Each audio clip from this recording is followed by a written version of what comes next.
Throughout history, Yahweh has been regarded as the supreme creator of the Bible, but was he always the only God?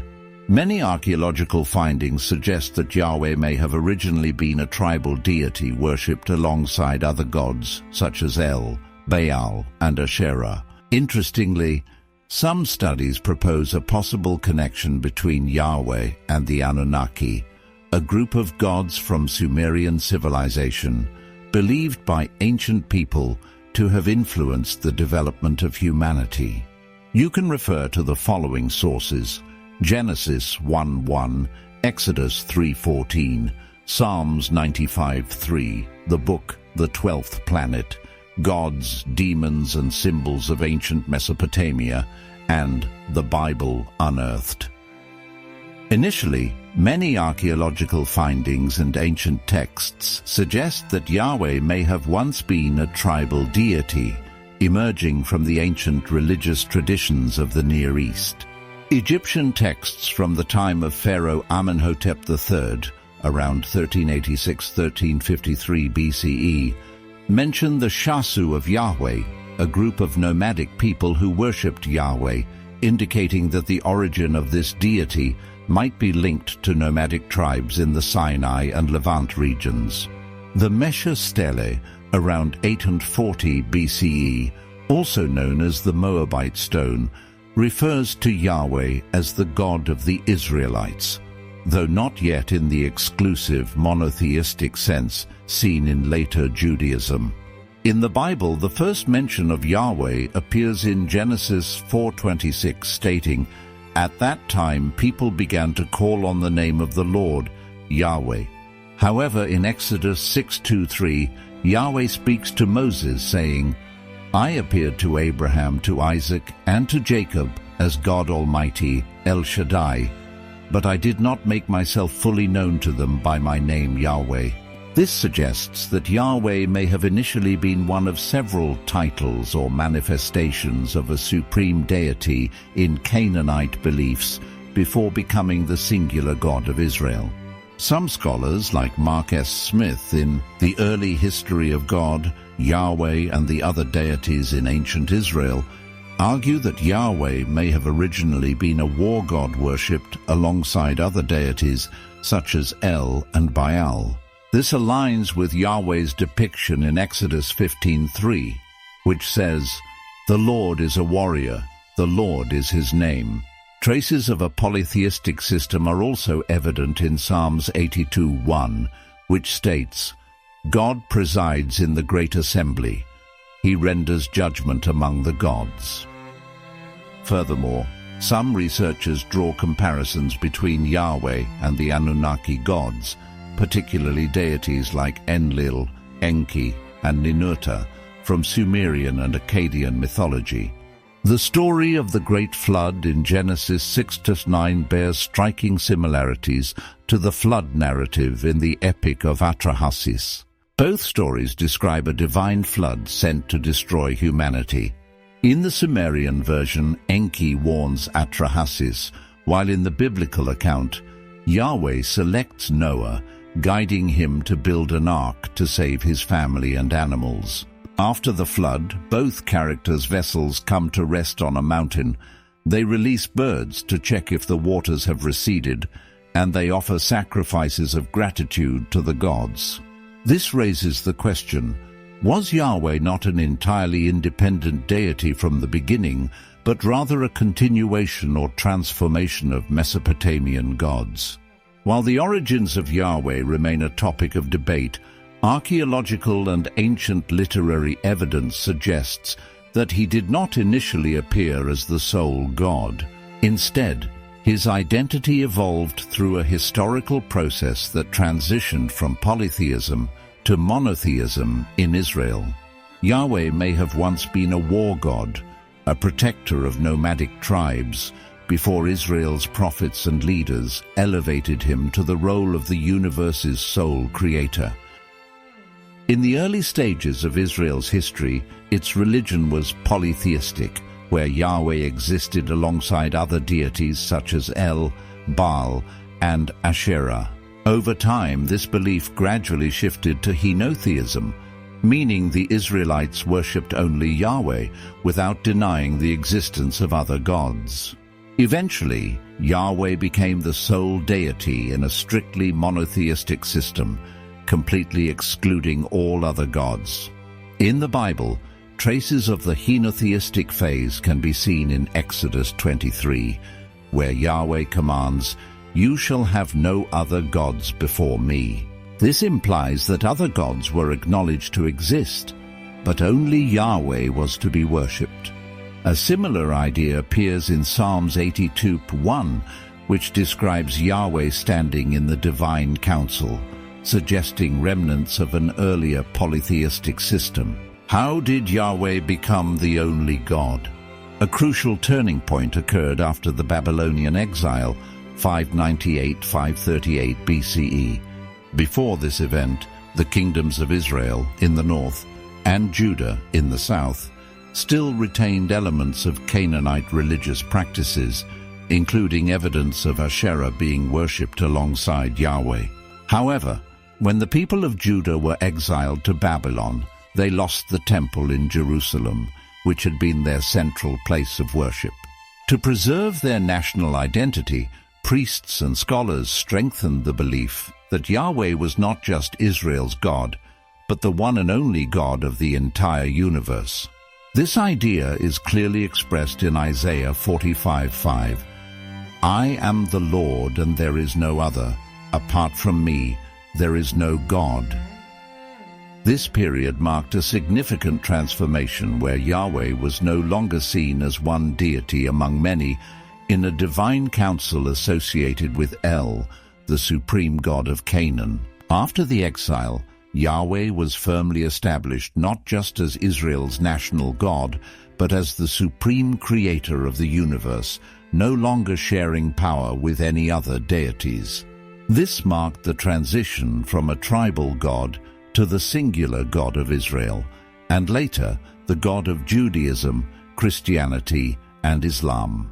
Scholar Mark S. Smith, in The Early History of God, Yahweh, and the Other Deities in Ancient Israel, argues that Yahweh was initially a war god worshipped alongside other Canaanite gods.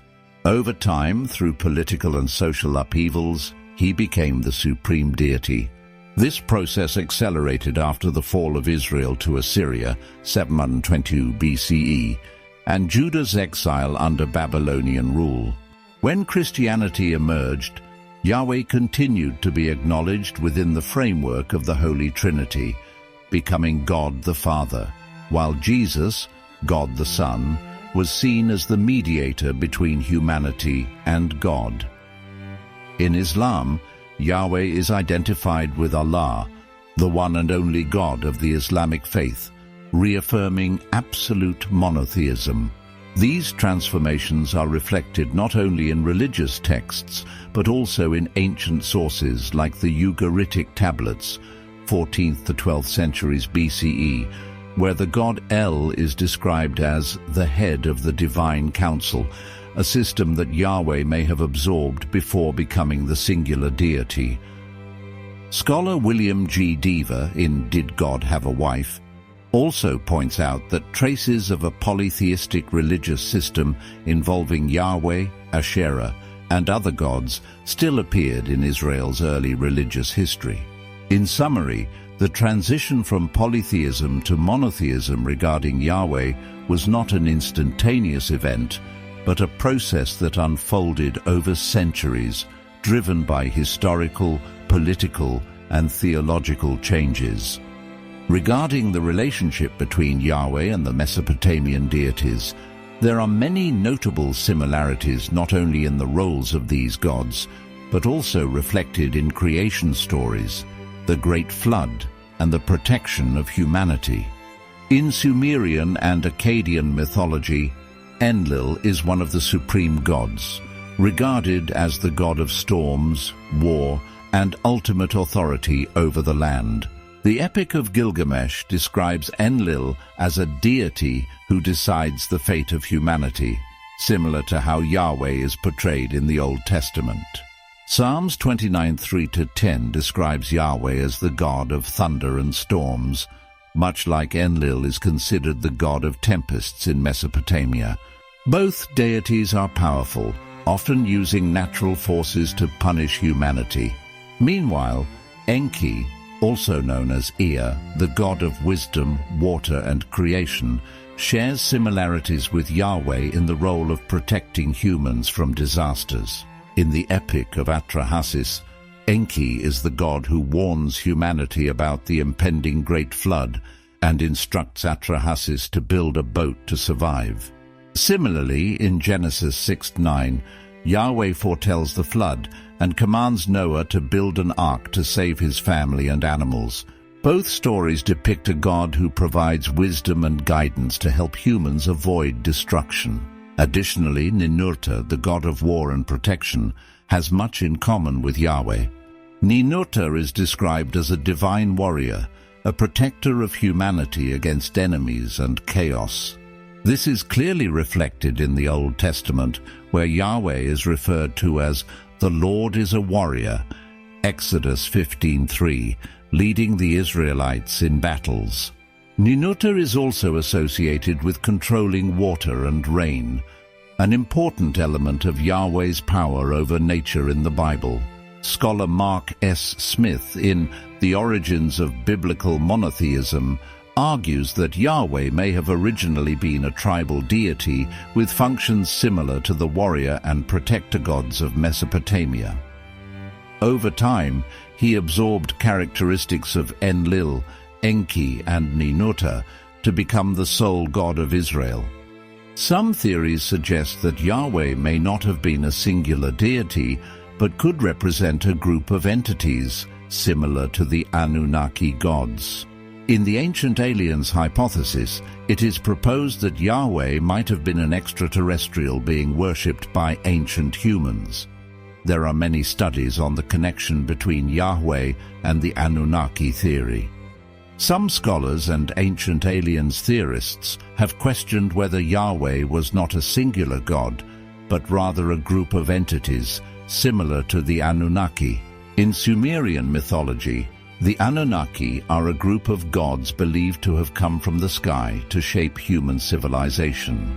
Some ancient texts describe them as gods from the stars who imparted knowledge and technology to humanity. Zecharia Sitchin in The 12th Planet suggests that Yahweh may not have been a traditional god, but an entity or group of entities that directly influenced human development. Scholar William G. Deaver in Did God Have a Wife also indicates that Yahweh was not always the sole God of Israel. He may have originally been part of a divine council, similar to how the Anunnaki are described in Mesopotamian texts. Furthermore, in ancient records from the Temple of Soleb under Amenhotep III, 14th century BCE, the title Shasu of Yahweh appears, suggesting that Yahweh may have been a nomadic god worshipped by tribal groups in the Near East. This coincides with descriptions of how the Anunnaki were revered by various civilizations across Mesopotamia and the Levant. Yahweh was not just a religious deity, but also a significant tool of power in the political and social structure of ancient Israel. The kings of Israel and Judah used the belief in Yahweh to legitimize their rule, consolidate power, and control the population. In the kingdoms of Israel, north, and Judah, south, kings regarded Yahweh as their political patron deity, helping them strengthen their authority. Yahweh was not only a religious figure, but also a symbol of royal power, similar to how deities like Marduk in Babylon and Assur in Assyria were associated with royal authority. In 1 Samuel 10, the prophet Samuel anoints Saul, declaring that he was chosen by Yahweh as the first king of Israel. In 2 Samuel 5, King David is seen as Yahweh's chosen leader, and Jerusalem becomes the city of Yahweh. In 1 Kings 8, King Solomon builds the temple of Yahweh in Jerusalem, making it both the political and religious center of Israel. Religion and politics were so intertwined that kings who were not loyal to Yahweh or allowed the worship of other gods were often portrayed negatively in the Bible. For example, King Ahab of Israel and 1 Kings 16:29-34 is condemned for permitting the worship of Baal, leading to conflicts with the prophet Elijah. Prophets played a crucial role in defending Yahweh against the influence of other religions.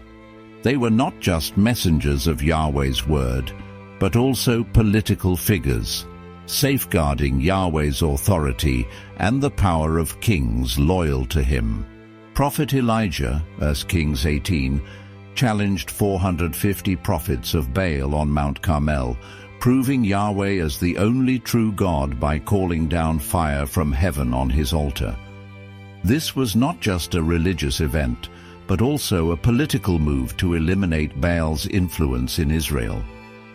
Prophet Isaiah, Isaiah 44:6, declared Yahweh as the one true God and condemned the worship of foreign deities, especially during Assyria's threat to Judah.